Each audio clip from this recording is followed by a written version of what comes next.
जय साईं राम भक्तों, आप सभी का स्वागत है आपके अपने चैनल में।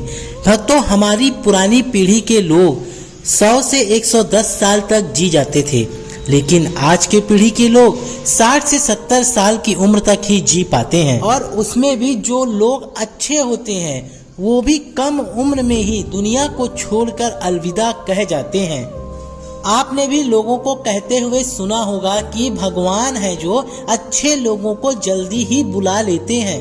क्या आपको पता है कि आखिर ऐसा क्यों होता है?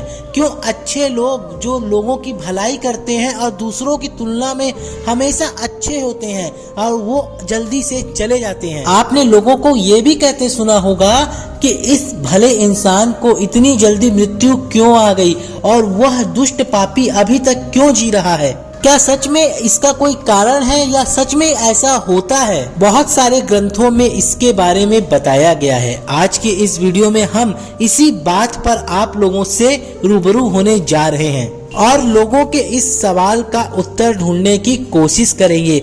इससे पहले अगर आप लोगों ने अभी तक अपने इस चैनल को सब्सक्राइब नहीं किया है तो सब्सक्राइब कर लीजिए और नोटिफिकेशन बेल को ऑन कर लीजिए ताकि सर्वप्रथम आपको आपके चैनल के वीडियो प्राप्त हो जाएं। और साथ ही इसे आप अपने दोस्तों में जरूर शेयर करें ताकि ज्ञान और खुशियां बांटने से हमेशा बढ़ती है। गीता में भगवान श्री कृष्ण कहते हैं कि जो व्यक्ति ने जन्म लिया है उसकी मृत्यु जरूर होगी। हमारे सनातन धर्म में ये माना जाता है कि किसी व्यक्ति का जन्म से पहले ही ये तय हो जाता है कि उसका जन्म कहाँ होगा, उसके माता पिता कौन होंगे और उसका विवाह आखिर किसके साथ होगा। यहाँ तक कि ये भी लिखा होता है कि उसकी मृत्यु कहाँ और कब होगी। ये आप सभी जानते हैं और सभी धर्मों में मृत्यु को एक अटल सत्य माना गया है और जिसने भी जन्म लिया है उसे एक ना एक दिन मरना पड़ता ही है। इंसान का जीवन और मृत्यु भगवान के हाथों में होता है। आप लोगों ने एक श्लोक को सुना होगा, जितनी चाबी भरी राम ने उतना चले खिलौना। हम लोग वो खिलौना है जिसकी चाबी भगवान के हाथों में होती है और उसके इच्छा से ही हम आगे पीछे और हर कर्म को करते हैं। हिंदू धर्म में ये मान्यता है कि भगवान हर अच्छे इंसान को किसी न किसी उद्देश्य की पूर्ति के लिए ही इस संसार में भेजते हैं। वो उद्देश्य पूरे हो जाते हैं तो भगवान उन्हें वापस बुला लेते हैं।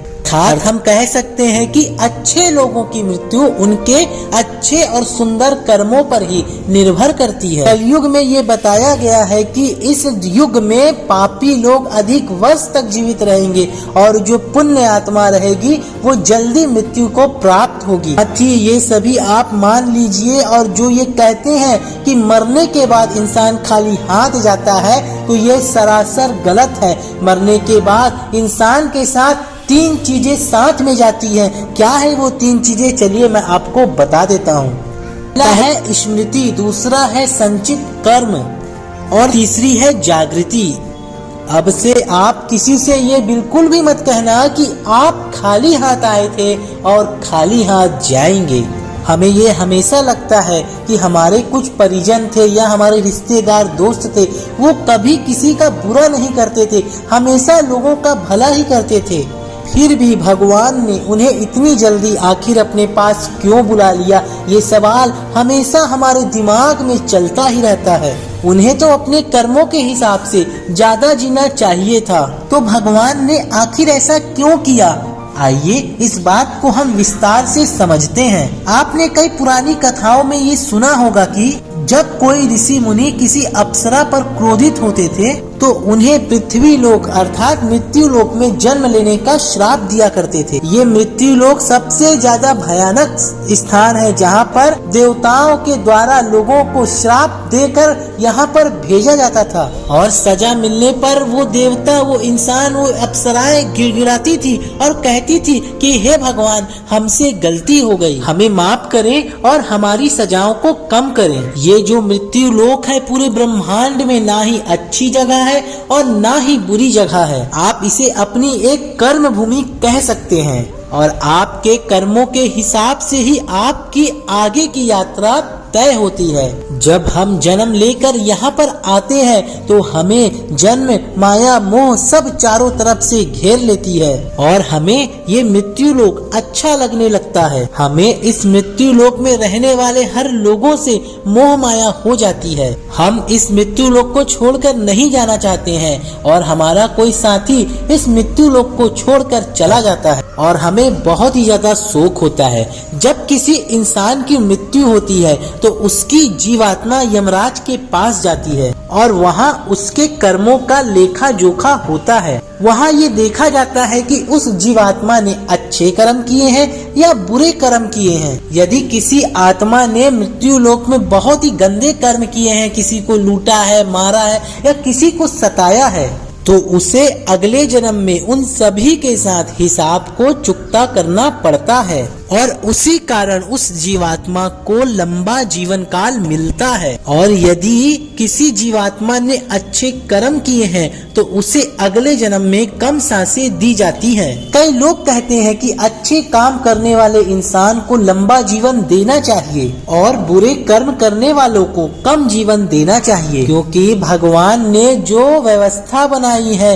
वो एकदम ही सही है। इस मृत्यु लोक में हमारा रहना उचित नहीं है। हम जीवात्माओं का अंतिम लक्ष्य मोक्ष प्राप्त करना है और परमेश्वर का सानिध्य प्राप्त करना है। हर जन्म में हमें अवसर मिलता है कि हम अपने कर्मों से अपनी चेतना को ऊपर उठाएं। हमें अपने कर्मों के कारण कई बार इस मृत्यु लोक को झेलना पड़ता है और कई बार जन्म लेना पड़ता है। आपने ये सुना होगा कि एक जीवात्मा को 84 लाख बार इस संसार के चक्कर काटने पड़ते हैं, तब जाकर उसे मोक्ष की प्राप्ति होती है। और जो जीवात्मा अच्छी होती है वो जल्द से जल्द ही मोक्ष को प्राप्त कर लेती है। इसीलिए परमात्मा उन जीवात्माओं का जीवन कम रखता है ताकि वो इस मृत्यु लोक के कष्टों को कम सहन कर पाए और परम धाम में जाकर परम शांति को प्राप्त करे। और जिस मृत आत्मा ने इस मृत्यु लोक में ज्यादा ही बुरे कर्म किए हैं उसे इस मृत्यु लोक में बहुत ही ज्यादा यातनाएं झेलनी पड़ती है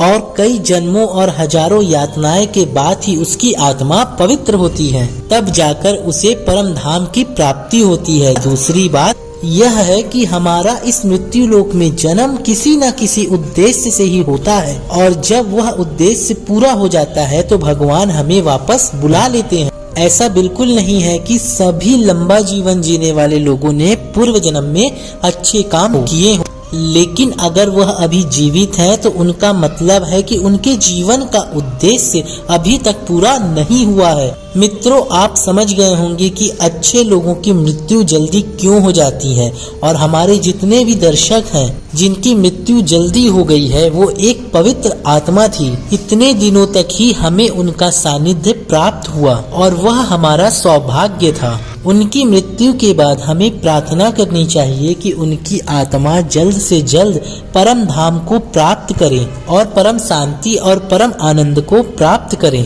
यह जन्म और मृत्यु का रहस्य ज्यादा ही गहरा होता है जिसे परमात्मा भी नहीं समझ पाते हैं। इसीलिए भक्तों, आज से अपने गलत कृत्य को छोड़कर अच्छे कर्म करें और अच्छे कर्म में मन लगाएं, क्योंकि ईश्वर सर्वशक्तिमान है और वही हमारा बेड़ा पार कर सकता है। तो भक्तों, अगर आपको आज की ये जानकारी पसंद आई है तो इस वीडियो को ज्यादा से ज्यादा शेयर करें। चैनल पे नए हैं, चैनल को सब्सक्राइब करके नोटिफिकेशन बेल को ऑन करें। हम मिलेंगे अगली बार एक नई खास वीडियो के साथ, तब तक के लिए बहुत बहुत धन्यवाद।